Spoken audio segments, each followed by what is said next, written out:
So, I know I'm reviewing another movie for this video, but I kind of saw another film this weekend, and it was called Kingsman: The Secret Service. Here's my review on it. It was amazing. See that rating? That's a high rating. Go see that movie instead of this one.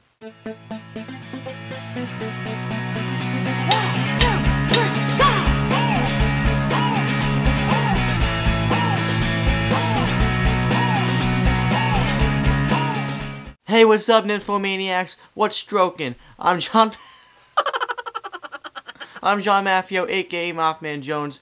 Welcome to MaffmanJones Movie Reviews. Today's featured movie is 50 Shades of Grey, directed by Sam Taylor Johnson, starring Dakota Johnson and Jamie Dornan. This is yet another book-to-film adaptation based off a very popular novel, or a trio of novels, in fact. That means we're going to get 2 more of these movies.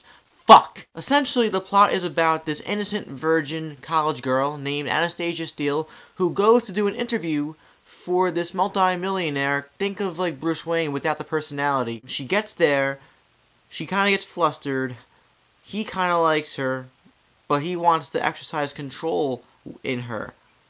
Like, literally. But not for romantic reasons. She's the opposite way. So then they both have sex, a relationship starts to brew, and a lot of plot lines are open for 2 movies. Because there's no 3-act structure in this film. 50 Shades of Grey could be described as a softcore Cinemax porn that disappoints you every time you fast forward to a sex scene, because before it can get exciting, it ends. Another thing that apparently a lot of people noticed about this film is that Dakota Johnson puts all out for this movie. She is naked all the time. You see her boobs so much. You might even get tired of seeing her boobs. You see them so much. But Jamie Dornan, you never see his dick. Why am I talking about this? Shout out to these 2 cool dudes for suggesting this punishment for this video. So without further ado, here we go. The performances in this movie were pretty good, considering the turd material written from the screenplay. Dakota Johnson was the best actress or performer in this entire movie.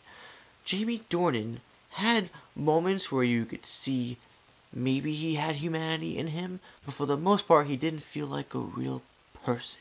He felt like an object! Where was the emotion? The film was very well composed and shot. It was very professional, as you could say, since the movie involves business!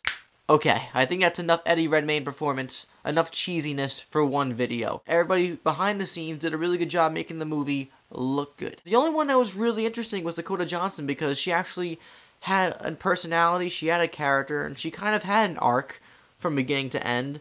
Even though there are a lot of plot holes that are left unsolved for the next 2 movies. And quite frankly, I don't know what to say about Christian Grey, performed by Jamie Dornan, because everybody who read this book had their own interpretation of who Christian Grey was. So when you go to the movie having read the book, like my girlfriend, and you see the movie and you're like, oh, you don't resonate with how he looks in the movie, then you automatically already, like, out of the film, in a way. Look, I'm turned on. Oh my god, I'm so turned on. Everybody's seeing this movie not for the fucking love story, right? You're seeing it for the sex. That's the gimmick. But you should at least be interested or invested in their ongoing relationship, whether it's genuine and emotional and sentimental or not. Because initially he just wants one thing, his tastes are singular, and she's into that. But then eventually she starts going down the road where she wants more than that. She wants a real relationship, and he's like, no. But he's being changed by her. He's starting to become a real human being. It just gets really strung up and tangled. None of it feels like it's developing in a real way. It just feels like it's happening because it has to happen. I could really care less about how they move forward with a real relationship, marriage, if they get married, kids, and all that jazz. Initially, I was angry leaving the theater, but upon reflection over the last 12 or so hours, 50 Shades of Grey isn't that bad of a movie, but it is still a bad movie. It's not terrible because it's a well-shot movie, it's got really good lighting, it's got decent performances, and some of the scenes are actually kind of, you know, riveting in a sexual way. Kind of.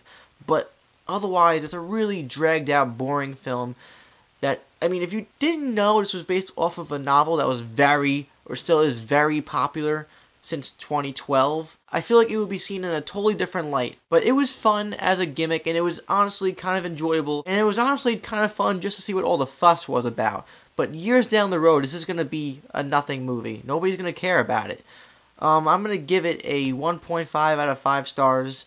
It's a what? Now I want to know from you guys, what did you think of 50 Shades of Grey? Whether you were dragged out to see it by your significant other, or you went by yourself, you brave soul. Whatever you did, let me know what you thought about it in the comments down below. Also, I was wrong about my prediction for this movie. I thought I was going to like it. I initially was liking it until like halfway through the movie. So now you guys get to choose how I'm punished for the next review in the comments down below. Also, please like this video and subscribe to my channel, MaffmanJones, so you'll never miss a video from me ever again. Finally, check out Facebook and Twitter in the info box. I'm John Maffio, aka MaffmanJones, and I'll see you guys next time.